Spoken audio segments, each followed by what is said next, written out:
Hey, what's up guys? To the Grave here, coming back at you with a guide on Druid tanks for RBG. Specifically, a little bit about myself. I do have 2400 XP in rated battlegrounds, so I think I have a little bit of knowledge about how to play the class. With that being said, go ahead and check this out. Go ahead and clear all your points, and then take a look at the Druid point side of the tree. Go ahead and take Rejuvenation, 1 point, 1 point into Frenzied Regen, 1 point into Thrash, 1 point into Improved Barkskin and Swiftmen, 1 point into Remove Corruption, Verdant Heart, and Swipe, 3 points into Killer Instinct, 1 point into Iron Fur, 3 points into Nurturing Instinct, 1 point into Wild Charge, 2 into Thick Hide, 1 into Skull Bash, 1 for Soothe, Stampeding Roar, and Matted Fur, 1 for Incapacitating Roar, or it's up to you really. You could take Mighty Bash. I prefer Roar, because you can CC multiple targets there. Then go ahead and put 3 points into Lycara's Teachings, 1 into Well-Honed Instincts, and 1 into Renewal.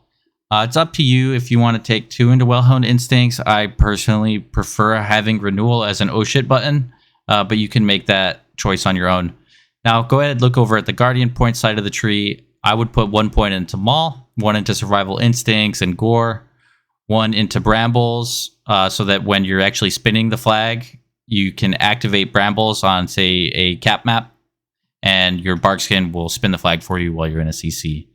1 point into Earth Sign Adept, 1 into Improved Survival Instincts, 1 into Mangle, 1 into Gory Fur, 2 into Ursock's Endurance, 1 into Innate Resolve, 1 into Front of the Pack, Reinforced Fur, Galactic Guardian, and Twin Moonfire, 1 into Berserk Persistence, 2 into Survival of the Fittest, 1 into Blood Frenzy, 1 into Guardian of Elune, and last but not least, 1 into Rage of the Sleeper. Extremely overpowered ability, gotta have that one. And for your PvP talents, I recommend Toughness, Demoralizing Roar, and Emerald Slumber. Some other good options could potentially be Overrun for more mobility, Maloran Swiftness for the same reason, potentially even Raging Frenzy to get tons of stacks of Iron Bark. That's extremely strong when you activate your Rage of the Sleeper, and you're just getting infinite Frenzied Regens. You'll also be getting infinite Rage, which means infinite Iron Barks. Iron Fur, sorry. Okay, so when you're actually starting to take damage from an enemy, you're going to want to make sure that you pop Frenzied Regen if you're taking big damage. You want to use Survival Instincts and Demoralizing Roar. Go ahead and pop your Barkskin as well. If you're really taking huge damage and you need more heals, then make sure to use your Renewal ability.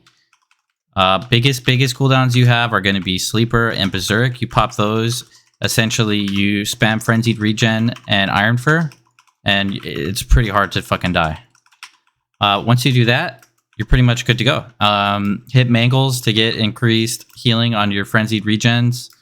Be spamming Iron Bark. Throw in a couple kicks if you can, when you can.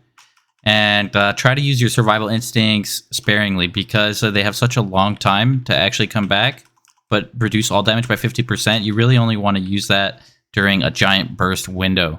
What I could think of would be maybe like an Assassination Rogue Sepsis go, for example. Now, Demoralizing Roar, you can use much more willy-nilly. That gives you 20% damage reduction.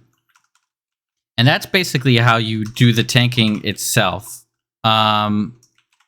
If you're on the run, like let's say you have the flag and you're running away from somebody, you can pop a Rejuvenation on yourself and then consume it with the Swiftmen.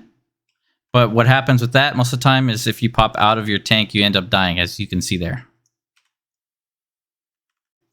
Okay, so now that we covered the basics of how to heal, let's talk about the basics of your movement. Obviously, when you go travel form, you're going to be much faster. If you utilize a Wild Charge, that gains you quite a bit of distance. After you Wild Charge, you're going to want to use your Stampeding Roar, but instead of being in bear form, you want to switch to cat. That's going to give you quite a bit of movement speed. Then, what you can do in addition to that is you can actually Wild Charge to your friendlies as long as you're in human form. So if you Wild Charge to a friendly, you can use that to get above let's say the graveyard on Warsong Gulch and completely skip going up the tunnel or around the ramp. That's a very massive ability that you need to use all the time. Additionally, if you're in cat form, you can Wild Charge to an enemy, but I don't recommend it. It is faster than Wild Charging in bear form, But what ends up happening is the fact that you're in cat form and you're not, as tanky. You can also utilize your dash after you don't have Wild Charge and you don't have Stampeding Roar. That's going to be your best ability. And then currently, while we're still waiting for Dragonflight, you can use Soul Shape. You'll want to use that as well if you are still able to, depending on when you're watching this video. And yeah, if you have a bunch of enemies on you and you are running away and you're having issues with them stunning you and finding that you can't get away, you need to use your Rage of the Sleeper. And the way that I would recommend doing it is use your Rage of the Sleeper combined with a dash. So those were some basic tips. I hope you guys enjoyed the video. If you are interested in seeing more in-depth tips for Guardian Druid specifically, or you want to know about some secrets that I have for certain maps that'll give you massive advantages in RBGs, let me know in the comments. Throw a thumbs up on this video and subscribe. Hope you guys have a great day.